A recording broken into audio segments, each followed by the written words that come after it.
कि अगर तो आप अनाउंस करते हैं कि हम इसको किस मकसद के लिए ये इजाफी टैक्स लगा रहे हैं, और ये 39% हो गया अब इंडस्ट्री के ऊपर, पहले तो ये बताइए कि क्या ये जस्टिफिकेशन काफी है कि जी चूंकि ये पहले से ज्यादा कमा रहे हैं इसलिए इन्हीं पर और बोझ डाल देना चाहिए?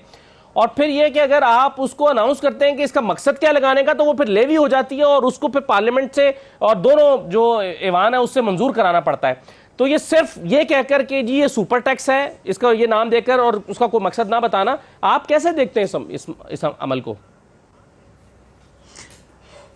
देखिए, मेरी एक उम्र गुजरी है इन्हीं ऐवानों के अंदर। मैंने पाकिस्तान में ये पहला तमाशा देखा है कि बजट पेश हो चुका है और टैक्स लग रहे हैं।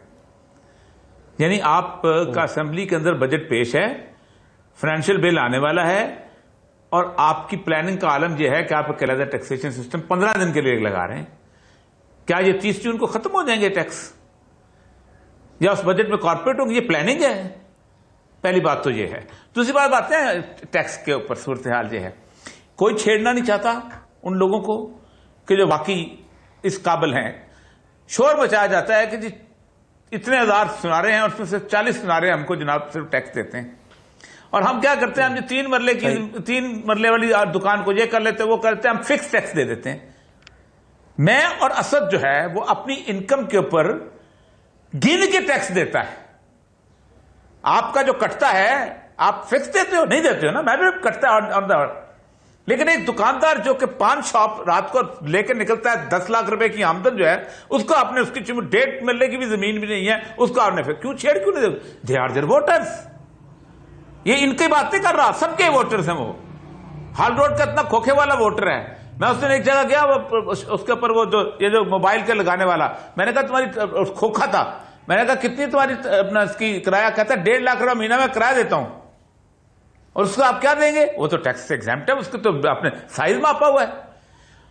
आपको डाटा गुज़श्ता तकरीबन 25 साल से पड़ा हुआ है इनके पास, नादरा का टैक्स, कि किसने कितना एयर ट्रैवल किया, किसके बच्चे किस स्कूल में पढ़ते हैं, किसने कितना बिजली का बिल दिया, किसने कितना दिया। आपने क्या किया है? आपने उनको जो 20 लाख के करीब बंदे हैं उनको टैक्स नेट में लाया? कोई नहीं। एक बात तो यह है। दूसरा, ये इनकम टैक्स की बात करते हैं कि इनकम पे लगाया गया। पहली बात तो यह है कि आपका टोटल 12.5% है डायरेक्ट इनकम टैक्स। ठीक, उस 12.5% में जो 10 करोड़ से ऊपर होंगे या 20 करोड़ से ऊपर होंगे, वो तो 1% 2% भी होंगे।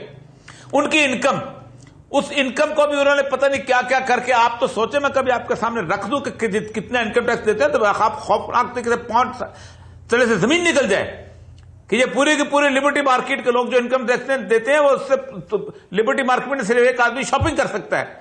ठीक, उस शॉपिंग भी पूरी तरह ना कर सके। जिस तरह टेक्सटाइल आप, तो उसमें से आप 10% आप क्या निकलेगा उसके अंदर? और वो क्या कहते हैं, वो आगे नीचे ट्रांसलेट नहीं करेंगे? क्या पाकिस्तान में वली अल्लाह बैठे हुए हैं जो ट्रांसलेट नहीं करेंगे? आप इनकम से सेस करते हैं। आप ये तो 35 years experience of this country, वो तो 3 साल का था। लेकिन सर मसला ये ना कि शहबाज शरीफ साहब कहते हैं जी जी बिल्कुल सही है सर औरिया साहब, लेकिन शहबाज शरीफ साहब ये कहते हैं कि आपने बजट पेश किया है, IMF की शराइत आ गई ना सर। टैक्सेशन जी टैक्सेशन चंदा मांगना नहीं है। टैक्सेशन चंदा मांगना नहीं है।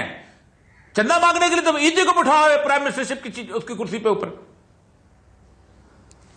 और ये साहब मसला यह है कि अगर चीन से $2.3 अरब की मिलने की खुशखबरी भी मार्केट को इस्तेहकाम नहीं दे पाई, अगर डॉलर का कल मुस्तहकम हो जाना और फिर आज दोबारा खैर गिर जाना, रुपए का मुस्तहकम हो जाना कल, ये भी अगर मार्केट को स्टेबल नहीं कर पाया, और IMF से डील की खुशखबरी जो कल शहबाज शरीफ साहब ने सुनाई थी कि तकरीबन हमने शराइत मुकम्मल कर दी हैं, उससे भी आज मुस्बत असर नहीं पड़ा, तो ये कैसे इकोनॉमी ठीक होगी और कैसे मार्केट में स्टेबिलिटी आएगी?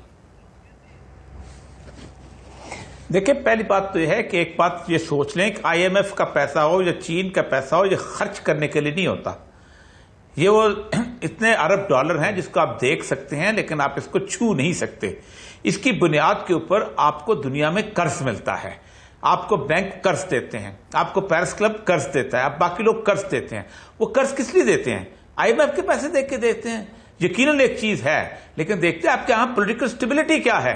आपने तो घर उजाड़ने पे तुल जाए तो आपको कौन यहाँ पे इन्वेस्टमेंट देगा और कौन कर्ज देगा? वो कह कितनी देर कितना कितना इसको उठा लेंगे। आप अपनी किस्त के लिए करते हैं। IMF का स्ट्रक्चरल एडजस्टमेंट प्रोग्राम आया 1990s के अंदर। आप मुझे एक मुल्क बता दें जहां का IMF का स्ट्रक्चरल प्रोग्राम के बाद उसने तरक्की की हो। मैंने 10,000 दफा चीख चीख के बोला है कि दुनिया में मुल्क हैं कि जिन्होंने ये तय किया कि हमने IMF का प्रोग्राम नहीं लेना और खड़े होकर डेट से इनकार किया। मैं इक्वाडोर की मिसाल अक्सर देता हूं कि एरिक टुसान जो है, जिसने वहां ब्रसेल्स के अंदर ऑर्गेनाइजेशन बनाई है committee for the abolition of the debt, उसको उसने बुलाया रॉल्फ कोरिया ने, और उसने कहा कि the debt which has been accrued for the benefit of the few is illegitimate. इसको डिफाइन किया, 11 महीने की डेट ऑडिट करवाया, उसके बाद कहा कि हम अपने बॉन्ड विड्रॉ कर रहे हैं। 88% डेट को इलिजिटिमेट डिक्लेयर किया। तमाम लोग बैठे, 81 पे एग्री हुआ। उनके हेल्थ सर से ये गैरत, ये एटॉमिक पावर नहीं था, बड़ी ऑर्गेनाइजेशन नहीं थी। IMF को कान से पकड़ के बंद निकाल दिया। ये कुछ अर्से पहले की बात है। शौकत अजीज ने जब IMF को कहा है, आपको पता है कि जिस वक्त उन्होंने जाके बैठ के, ये सारे बैठे हुए थे, इशफाक हुसैन साहब और वो जो क्या नाम था जुबैर साहब, ये लो, और शौकत अजीज जो थे, डिक्टेटर था जो कुछ था। IMF जो थी कुर्सियों से उछल पड़ी थी कि आप यू आर रिफ्यूजिंग अस, बातें करते हैं। मसला था ये कि किसी को कुछ मसला ये है, पाकिस्तान को एक ट्रेडर्स पैराडाइज बना दिया गया। इंडस्ट्री आपने इसकी तबाह कर दी, एग्रीकल्चर आपने इसकी तबाह कर दी। आपने शुरू से लेकर हालत यह है कि आपकी एक कंपनी जो है सुजुकी आके लगाती है, वो कहती है मैं 5 साल के अंदर जो है वो यहां पर उसके जो पुर्जे हैं वो यहां इस मुल्क में बनाऊंगी। आज 55 साल हो जाते हैं। वो आपका चूंकि वोटर है, आप उसको कहते हैं जा पुत्र जाके ले आ उधर से, ताइवान से जा ले आ, मलेशिया से आके कमा खा, हमें भी दे उसको भी दे। आपकी कितनी गाड़ियां यहां लग चुकी हुई हैं। आपने उसकी फर्नीचर की इंडस्ट्री आपने तबाह की, बाकी चीजें आपने दुबई मॉडल बनाया हुआ है यहां पर। इसलिए कि आपको बाजार के अंदर ट्रेडर्स चाहिए, वो ट्रेडर्स जो मर्जी करते हैं, और उस ट्रेडर्स किसी ने जो कुछ मुल्क के साथ कर दिए, आप उन लोगों को देते हो कि जिस मुल्क जो रिलैक्सेशन देते हो कि जो इस मुल्क के अंदर 1 मिनट के लिए जरा सा तूफान आ जाए, फैक्ट्रियां उठा के बांग्लादेश ले जाते हैं, फैक्ट्रियां उठा के कीनिया ले जाते हैं, फैक्ट्रियां उठा के किसी और मुल्क में ले जाते हैं, जिनको इतनी भी इस मुल्क के साथ मोहब्बत और तलब नहीं है, और ऊपर से उनसे रिक्वेस्टें करते हैं कि हमारे लिए ये करो। ओ भाई, इधर कोई फिर भीख मांगने वाला ईदी को बनाओ प्राइम मिनिस्टर। टैक्सेशन एक डंडे का काम है। सही है। और ये साहब कैसे बेहतरी आएगी? देखिए, पहली बात तो यह है कि मैंने 2 दिन से तजवीज दे रहा हूं कि 26,000 अरब जो है आपका इंटरनल लोन है ना, सारा आपने बैंकों से लिया हुआ है। नेशनल इमरजेंसी नाफिज करें, बैंक नेशनलाइज करें, और बैंक लाइसेंस अभी इंडिया के अंदर सूरत हो रही है, उसका इंपैक्ट की सूरत बन रही है। कम से कम इस कर्जे से जान छुड़ाएं। मेरा पैसा है, आप खर्च तो वैसे ही रहे हो, आप कम से कम एक और कुछ नहीं, कम इससे तो निकलेंगे ना आपके, लेकिन कोई नहीं करेगा।